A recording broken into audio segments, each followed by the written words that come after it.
Hello and welcome once again to the video.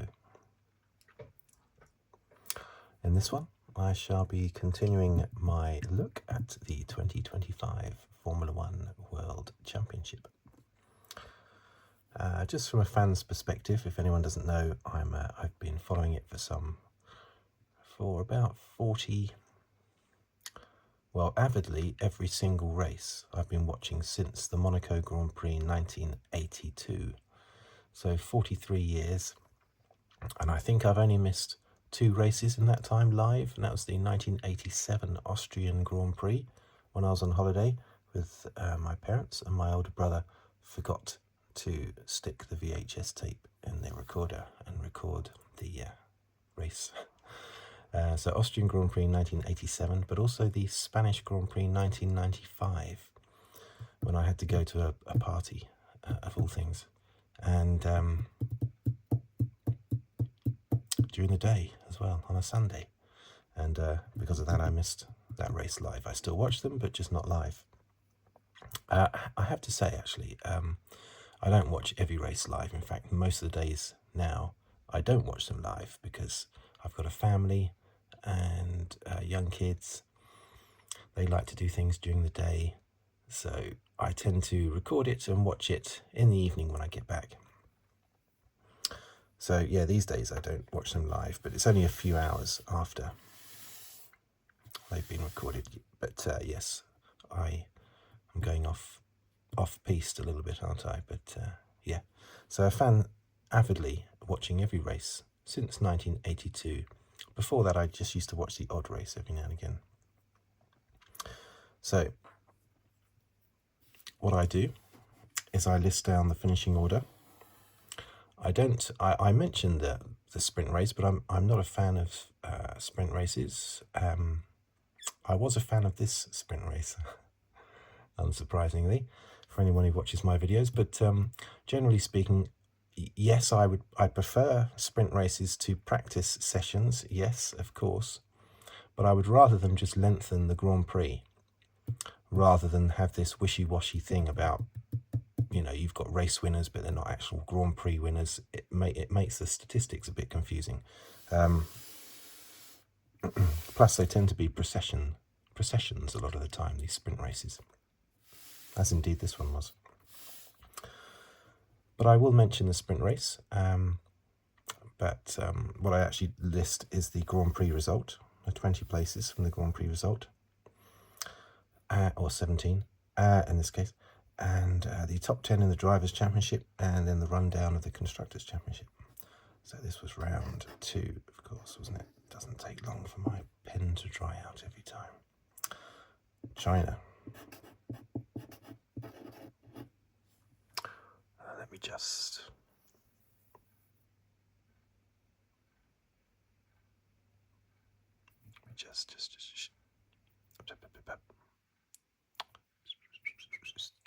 Careful. Trying to get into focus as best I can. Okay, so let's start with the rundown, shall we? So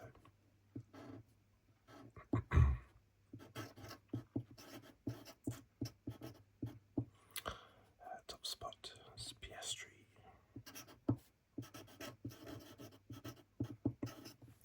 Norris. Do another little focus check.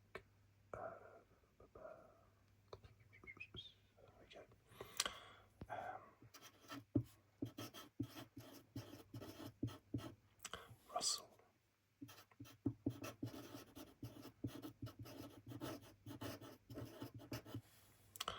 Verstappen.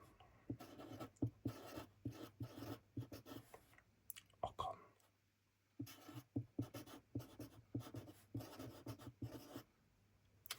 Antonelli got 2 L's or 1 L. I think it's... No, that doesn't look right. It's got to be 2 L's, isn't it? 7. Albon. 8. Bearman.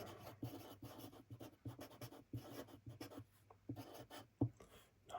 Stroll. 10. Sainz.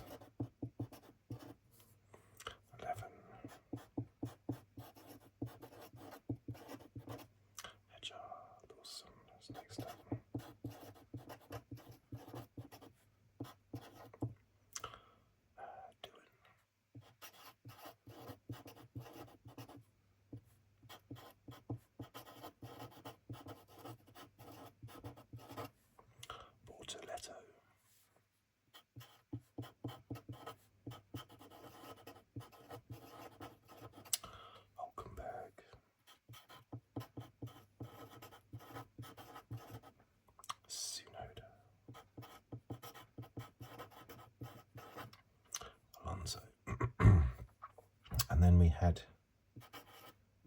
DSQ. Leclerc.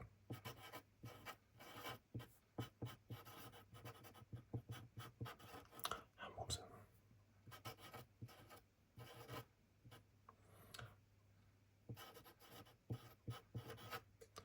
Gasly. Okay, so, right, no, I haven't done the other bits, have I? What am I doing? Okay, championship rundown, here we go. Norris, 44. Verstappen.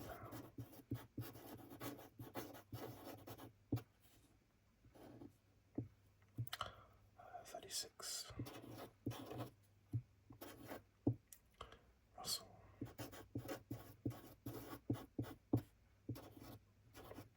35.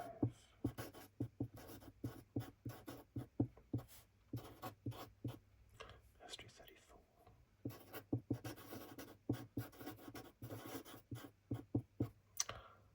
Antonelli 22. Albon 16. Ocon 10. Stroll 10. Hamilton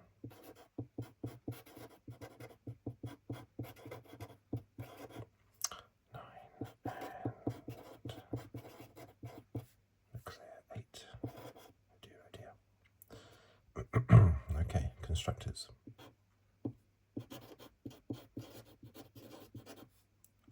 Is that in focus? Yeah, tell me that's in focus. I like to think that's in focus. Number 2, sorry, McLaren 78. Number 2 is Mercedes 57. Red Bull 36.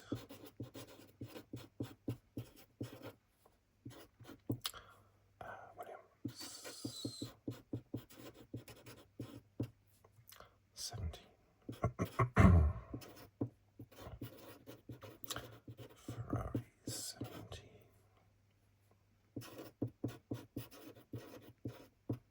Haas 14.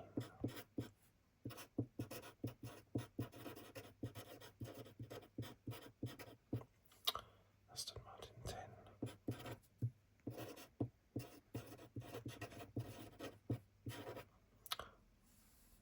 Sauber 6.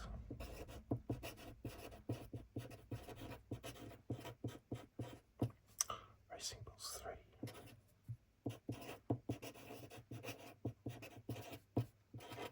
Alpine 0. So, what did we think of that race, or those two races? Game of two halves for me, basically. A weekend of two extremes. I was very happy with the sprint race, even though, as I say, yes, I'm not a fan of sprint races, but I prefer them to practice, and it did net Hamilton 8 points. And the main thing is I thought that's going to give Hamilton a lot of confidence going forward into the season. Hold on a second, just have a little drink.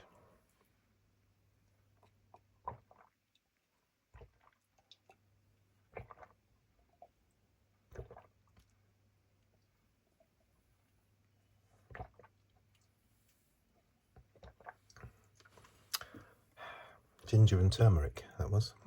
Very nice.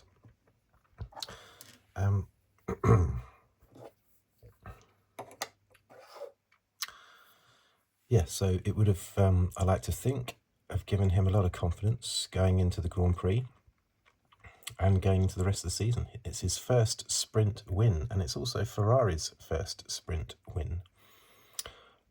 It's not really surprising it's Hamilton's, because they didn't come in to play until 2021. I think there were 3 in 2021, and 2022 onwards, most of the time Hamilton has not had a car capable of winning. Most of the time. So it's not tremendously surprising that he's never managed to win one, but it is certainly surprising that Ferrari haven't. Fastest lap was by Hamilton. Now, on the commentary that I listen to on Sky, they're constantly going on about what a terrible mistake it was to stop giving out the point for fastest lap. But as I've said numerous times on my videos, I think it's great that they've got rid of it. I totally disagree wholeheartedly with the Sky pundits. I think they're missing the point, if you'll excuse the pun, because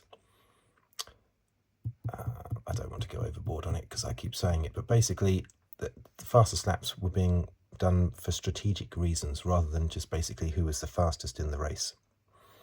You know, you could have a driver that's at the back of the field in last place, and they come in with 2 laps to go to have in order to get the fastest lap. Not because they need new tyres or anything like that, but just because they want to get the fastest lap and they want to take it off someone that's in the top 10 because their team are ahead of them in the championship or something.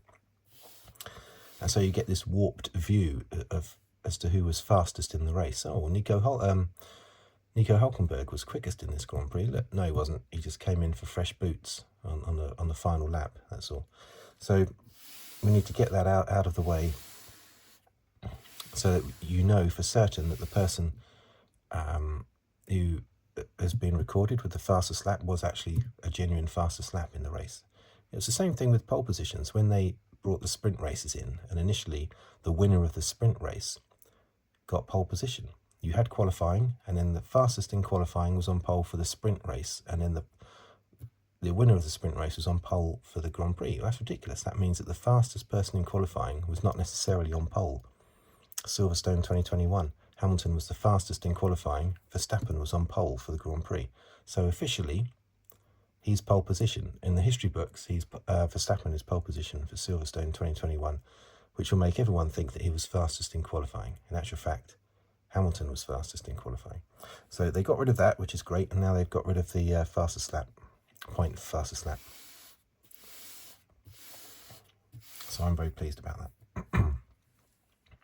So, what do we think?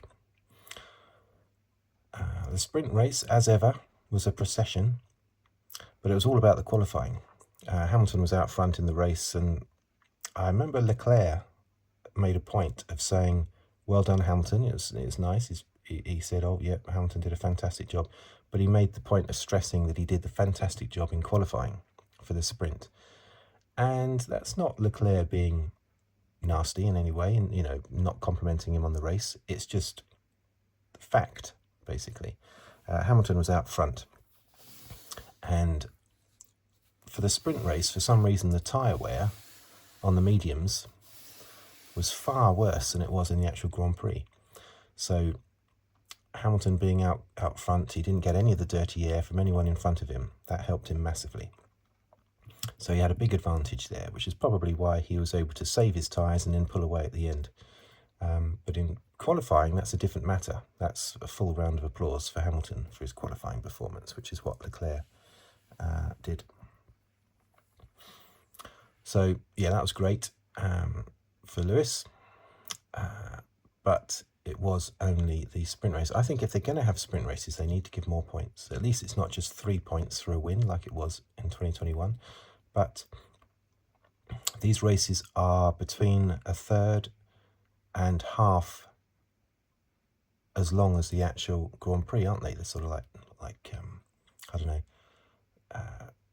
40% of a full race distance-ish, aren't they?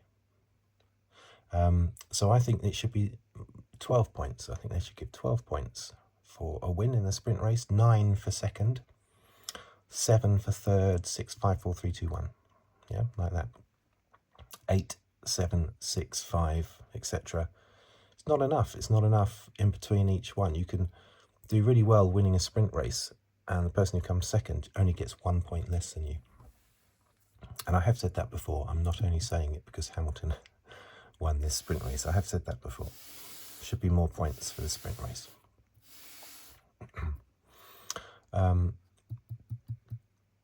As regards the actual Grand Prix itself, let's just look at some of the drivers, shall we? We'll do it. I'm not going to do a blow-by-blow of the race. That's not how I do it, basically. I just like to, whatever pops into my head about the drivers in the race, I like to talk about. Piastri. Very good performance. He didn't blow Norris away, but Norris didn't blow Piastri away in Australia. I think what this shows is that this year, for the first time, Norris and Piastri are on a par. They are level in performance. And we are going to see a titanic struggle all year. The championship could well be decided by a retirement. It could have already been decided by the points that Piastri lost in Australia, but we just don't know that yet. But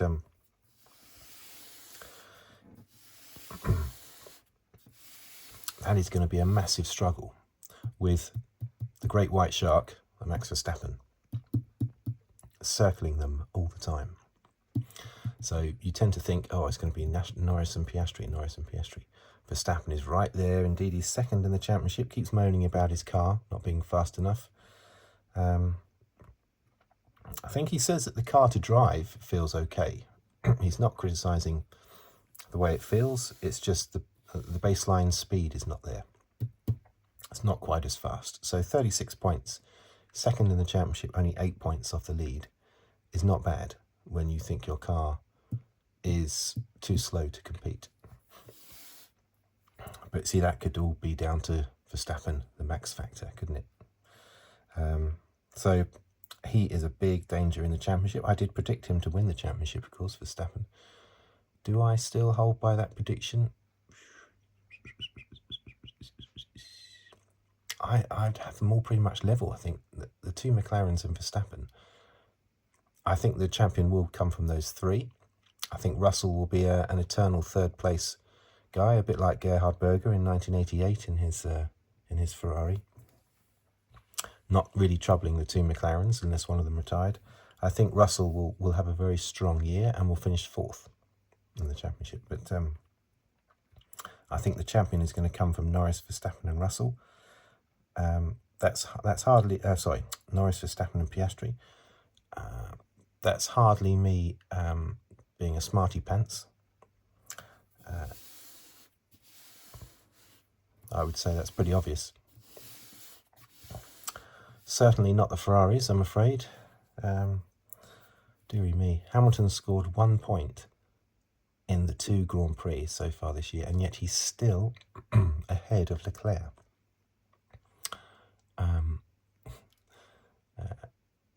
Half of Ferrari's points, actually more than half of Ferrari's points, were scored in the sprint race.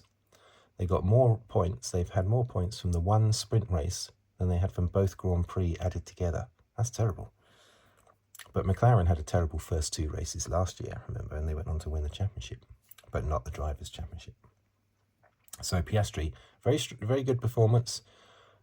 He always had someone close enough behind to keep the pressure on, just like Norris always had someone close enough behind to keep the pressure on in Australia. So I think their 2 races are very close. Yes, I know Piastri fans will say that Piastri got closer to Norris in Australia, was threatening him more so than Norris was with Piastri. But Norris always is fast at the end of runs, basically, at the end of a tyre run. So he's that's when he tends to, well, certainly last year anyway, that's when he would speed up. And he did start to speed up and get closer to Piastri until about 10 laps towards the end when his brake problems started to kick in. And in the end, he only just made it across the line, just ahead of Russell. So who knows, Norris might have done what he did numerous times last year to both Verstappen and Piastri and might have closed in on him quite threateningly, just like Piastri was doing at one point to Norris in Australia. So I think their 2 races, their 2 race wins, very similar. Norris was under far more pressure with the conditions, of course, all the safety cars, the rain, damp track. I put them on a par. As I say, Russell driving very well, 2 podiums. He'll be a solid 4th in the championship, in my view. Ocon, what's going on there? We're getting some really strange results. We had some odd results in Australia, Hulkenberg in 6th. Now we got Ocon in 5th. and Bearman in 8th, who came charging through on his mediums. Pretty much, well, most of them did a one-stop strategy in the end, didn't they? Apart from, I think, Hamilton and the 2 Racing Bulls. But at first, when Bearman did it, he was like the first to sort of publicly commit to a one-stop strategy, I think. And he came charging through. And I thought he was going to lose those places because I thought his tyres were going to go off the boil, especially as he was on mediums. He changed onto mediums quite early, and so he had to go quite a long way on the mediums. But he held on, finished 10th, which then got elevated to 8th. Albon, again, another fantastic finish. He was he 5th, wasn't he, in Australia, and 7th here. That's fantastic. So he got there 4th in the championship. Williams are 4th in the championship. Officially ahead of Ferrari. I mean, that's really good. I predicted Williams would finish 5th in the championship. I think 5th is absolutely nailed on. I think Ferrari will get past them. But despite Haas doing well in this race, I can't see Williams being stopped from finishing 5th in this race.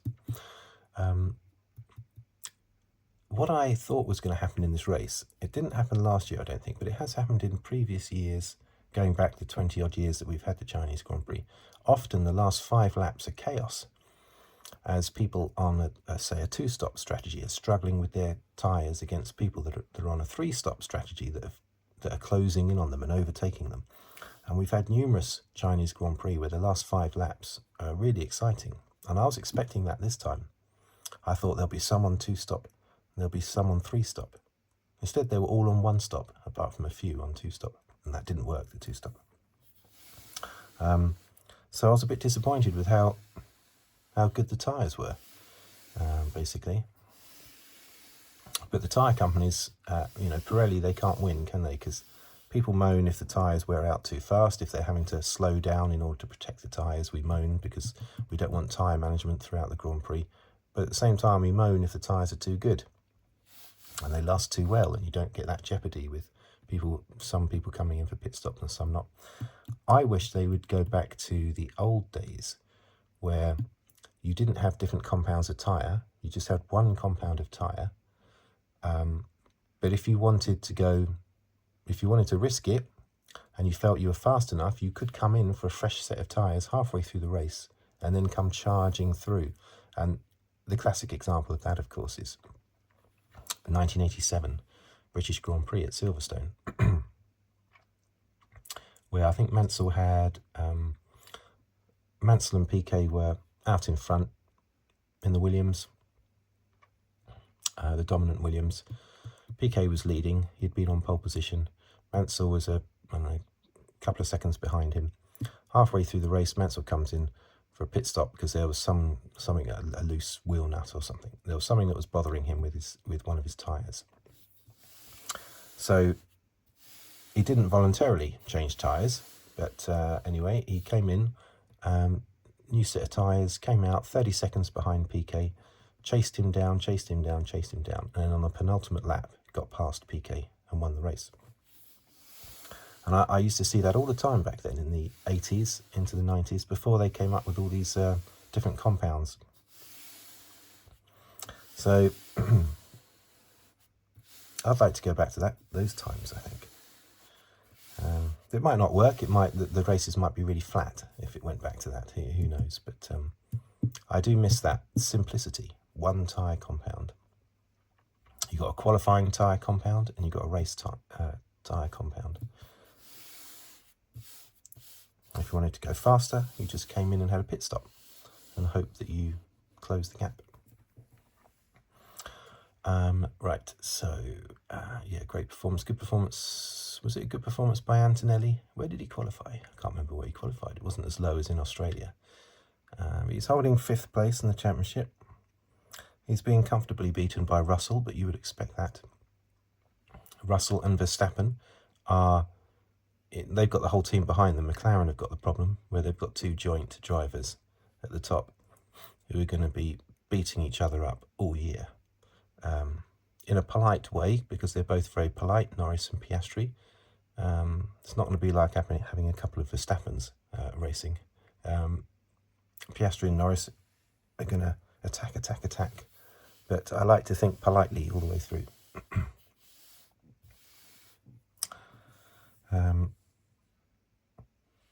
But yeah, Russell and Verstappen do have that advantage, especially Verstappen at the moment. Feel sorry for Lawson. 2 races in, already there are rumours of him being replaced already. We know Lawson's a very good driver. Unfortunately for him, Tsunoda is driving particularly well at the moment. He lost out in this race because the 2-stopper didn't work for him. But Tsunoda qualified well again, just like he qualified well in Australia and raced well. Tsunoda is doing extremely well, but I still think Lawson is the better long-term bet for Red Bull. I still think he's stronger in the head than Tsunoda. Tsunoda is in a team that he's now been racing in for 5 years, something like that. It's the Red Bull Junior team. Often drivers excel there and then they struggle in the main team. It happened to Gasly. Happened to Kvyat. The only person it didn't happen to, well, 2 people, Vettel and Verstappen. Oh, and Ricciardo as well, who also did well. I'd say Ricciardo is probably the best teammate that Verstappen's ever had. But maybe Ricciardo was able to live with Verstappen simply because Verstappen was a lot less experienced back then. So who else down here? Yeah, so Lawson, he's having a terrible time at the moment. They definitely can't get rid of him. The problem is because they've got 2 teams, they can do it, and because they can do it, it's very tempting for Horner to say right, or Helmut Marko to say right, get rid of this person, put this one in, swap them around. But you need to have that. You need to have stability. You can't have people constantly nervous that they're going to lose their ride, lose their drive just 2 races later. So I hope they stick with Lawson. They certainly stuck with Perez for a long time. After some would argue and I used to say as well, they should have got rid of him. Probably at the end of 2023. Probably they should have chopped Perez.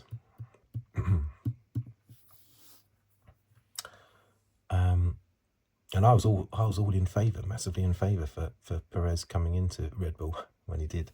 I thought that was a great move, getting Perez in there. I thought he'd be really good. This is finally a teammate that will challenge Verstappen. Nope. Doesn't matter what they do. Doesn't matter who they put in that second car. It just doesn't work. One day, suddenly, they'll get someone and it just will. Will that be Lawson? Would it be Tsunoda? But I think Tsunoda would collapse if he went into the Red Bull team. And would be trying to harpoon Verstappen all the time, which they wouldn't want. Yeah, so Hadjar he did well in qualifying, didn't he? But again, you see, he had the problem with the 2-stopper. That crippled him. Sainz is having a bad time. He had a really good pre-season test, and he's struggled in the first 2 races compared to Albon. Not only is Sainz struggling himself, but he also sees Albon sailing up ahead. He was only 3 places ahead of Sainz in this race, but still Albon has 16 points. 6th in the championship. Unbelievable. And Ocon, 7th in the championship. But Sainz has only got 1 point, dearie me, and that was only because of the cars that were disqualified ahead of him. Hamilton. I tell you what's really weird is I think I've seen 2 cars from the same team disqualified before. I think I've seen that before. But what was really weird about this was that it was for 2 completely different things. I've definitely never seen that before. Leclerc was underweight by 1 kilogram. Should be 800 kilograms. He was 799 kilograms. And they think that's simply because they hadn't factored in how much the hard tyre would wear down on a 1-stopper. And it obviously weighed down, obviously lost more weight from being worn down, more than what they expected. And these things are always incredibly finely balanced. I don't think there was much rubber on the track for them to do the tyre rubber pickup. They run around after a race on the lap into the pits. You'll often see them going off and collecting rubber on their tyres. The sticky tyres will collect the rubber. That all adds to the weight, and it's allowed. But I don't think there was much rubber on this track for them to do that with. Some races, it's incredible how much rubber is just off the racing line, and then you could probably easily pick up a kilo. Now that was also Gasly's problem. He was underweight. I'm not sure how much by, but it would have been very close again. Hamilton's was his skid plank, the wooden plank underneath the car. 0.5 millimeters, half a millimeter to worn down, basically. Half a millimeter. I think it's supposed to be 8 millimeters thick, and it was 7.5 millimeters. How do you measure that? Obviously, you don't just use a ruler. A mechanic doesn't just get a ruler out of his back pocket and try to measure half a millimeter. It's obviously done computerized in some way. Now, Hamilton got disqualified for the same thing at the US Grand Prix, didn't he, 2 years ago, from second place. And I remember when those skid planks were first brought in 1994, Michael Schumacher fell foul of that as well. He won the race, but was then disqualified due to his plank of wood underneath his car being too worn down. Well, I remember that being a bit controversial because that was quite new. The whole skid plank thing underneath the car was I think new that year. So I've been focusing just myself more on Hamilton this year. Very excited about Hamilton in the Ferrari. I'm a big supporter of the movement. Hashtag get the 8th. Basically, the 8th that he didn't get on that thing that I'm not allowed to talk about anymore from a few years ago. 2021. Apparently I talk about it too much. I don't think I do. It's only 3 years ago, and the two protagonists are still racing. So why wouldn't we be talking about it? We should be talking about it in 30 years' time, let alone just 3 years afterwards. And especially as Hamilton is still trying to get that 8th. Why is he still desperately trying to get that 8th? Because of 2021. I would have been happy for Hamilton to retire. If he'd won in 2021, which he did, I would have been happy for him to retire at the end of 2021 and just hand over the baton to Verstappen, But now, because of what happened, I'm just as desperate as he seems to be to get that 8th title. And so this is the most intense support I've had for a driver since Hamilton first entered Formula 1 in 2007, and I was super excited about him being in Formula 1. But it doesn't look like it's going to happen. So I'm going to have to switch my attention to Norris, because clearly Piastri is going to be a big threat to Norris. Either one of them can win the championship. And it's so exciting. You look at the championship, that 8 points means nothing. The championship lead is increased by 1 point this weekend, but that really just means nothing. 8 points instead of 7. They're so close together, especially these three.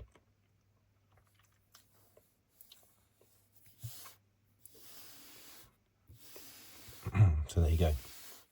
So devastated for Hamilton. 9th place in the championship, still ahead of Leclerc. Look at that. It's just ridiculous though, isn't it? Look at that. Ridiculous. So there you go. The next race is in Japan, isn't it? Have I missed anything else off that I wanted to stay?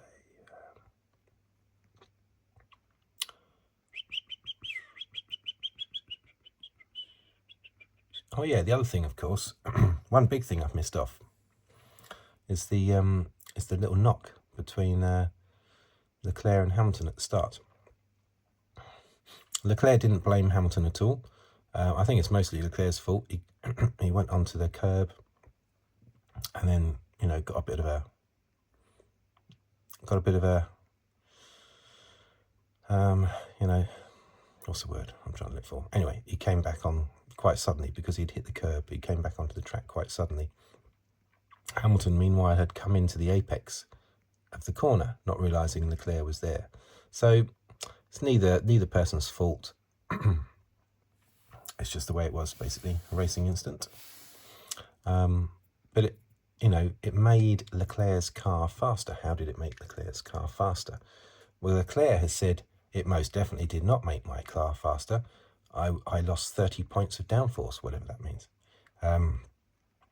So it most definitely did not make my car faster. In other words, Leclerc's saying, it's all down to me. Look how fast I was. I drove with a wounded car and made it faster than my teammate. But I think what it is, and what the pundits